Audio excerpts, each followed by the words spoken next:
សួស្តីបងថ្ងៃណាខាងបងអូនមានជាប្រភេទក្រែចលះសម្រាប់ baby មកណែនាំជូនបងសម្រាប់ក្រែនេះវិញទៅចុះស្តុកក្រៅមានអត្ថប្រយោជន៍ជាច្រើនបងសម្រាប់ឲ្យទៅលោកកេងក៏បានលេងក៏បានដែរធ្វើជាក្រុមលេងក៏បានហើយ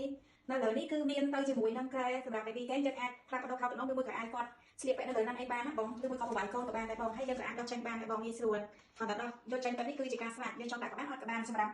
កន្លែងនេះវិញគឺសម្រាប់ដាក់អីវ៉ាន់ដល់ទៅដល់កូនឬខោតំណងផ្សេងៗបានហើយយើងចង់ដាក់ក៏បានអត់ក៏បានឬមួយបងចង់ដាក់កន្លែងណាក៏បានដែរយើងងាយស្រួលដល់ងាយស្រួលដាក់បងហើយប្រភេទខ្សែកណាត់គេវិញគឺអត់ស្គីបអត់មកទេបានត្រជាក់ហើយនៅសងខាងនេះគឺជាប្រភេទអីបងនៅពេលដែលអូនគាត់ប៉ះកន្ពេចឬមួយធ្វើលេងមានផលប៉ះពាល់អត់ឈឺអីទេសម្រាប់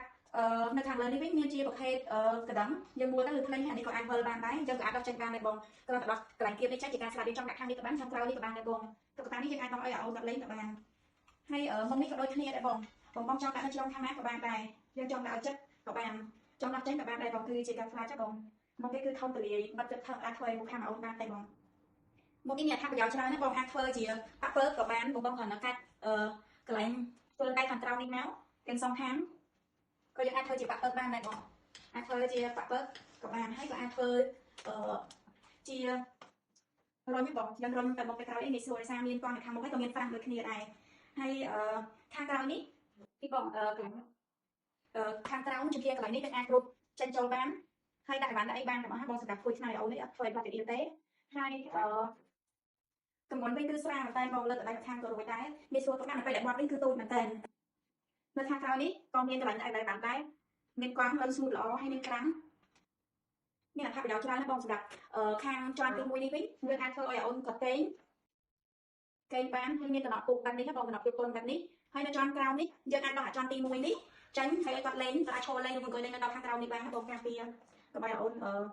ចេញខ្លាលេងបានដូចក្រុមអញ្ចឹងបងចំណេញបានដល់ទៅ2ហើយនេះយើងអាចដោះចេញបានកន្លែងចេញនេះក៏អាចដោះចេញបានដូចគ្នាសម្រាប់ baby វិញគឺងាយស្រួលប្រើណាស់បងយើងអាចដោះចេញបែបនេះហើយក៏យើងអាចសម្រុតរូបនេះបានចុះក្រោមហើយយើងអាចទៅចុះមានដល់តែ4តម្លាក់បងចង់ទៅចុះអានេះត្រឹមតម្លាក់ទី1ក៏បានតម្លាក់ដល់ក្រោមបងក៏បានដែរបងងាយស្រួលអញ្ចឹងណាបងអានេះយើងតម្លាក់ដល់ក្រោមមកក៏បានដែរបងចង់អង្គុយធ្វើកូនដាក់អីលេងម៉ូតូនៅកន្លែងនេះក៏បានដែរហើយយើងអាចយកទៅធ្វើជាចប់ក្រែគាត់កេងចប់ក្រែមនុស្សធំយើងបានណាបងបានយកអានេះមកហើយយើងបបចាប់នៅក្រែយើងមកជាការស្លាច់វាkhôngប៉ុនធ្វើឲ្យគាត់ធ្លាក់ទេហើយក៏មានទៅជាមួយនឹងខ្សែក្បាច់សម្រាប់លើចប់ក្រែឲ្យចប់ជាមួយនឹងក្រែម៉ាក់ប៉ាដែរហើយមានចំណុចពិសេសត្រង់ថាយើងអាចធ្វើជាក្រុមក្មេងលេងបានណាយើងគាត់ដល់កណ្ដាលនេះចេញហើយឬយកអាចចំកណ្ដាលនេះចេញមកគឺយើងអាចឲ្យគាត់លេងបានតែម្ដងបងងាយស្រួលកន្លែងងាយស្រួលដាក់ទីបងមានចន្ទទី1ខាងក្រោមនេះចន្ទទី2យើងឬចេញមកគឺគាត់អាចអង្គុយលេងនៅខាងក្រោមនេះបានហើយក៏មានកន្លែងឆក់ចេញនៅខាងមុខនេះដូចគ្នានៅពេលគាត់លេងបងមានអត្ថប្រយោជន៍ខ្លាំងមែនងាយស្រួលប្រើអត់ត្រូវការកន្លែងនៅក្នុងទន្លេទេបងកន្លែងទុនមិនក៏ប្រើបានដែរហើយងាយស្រួលយើងដាក់តាមឡាននេះទៅខែទៅអីក៏ស្រួលណាប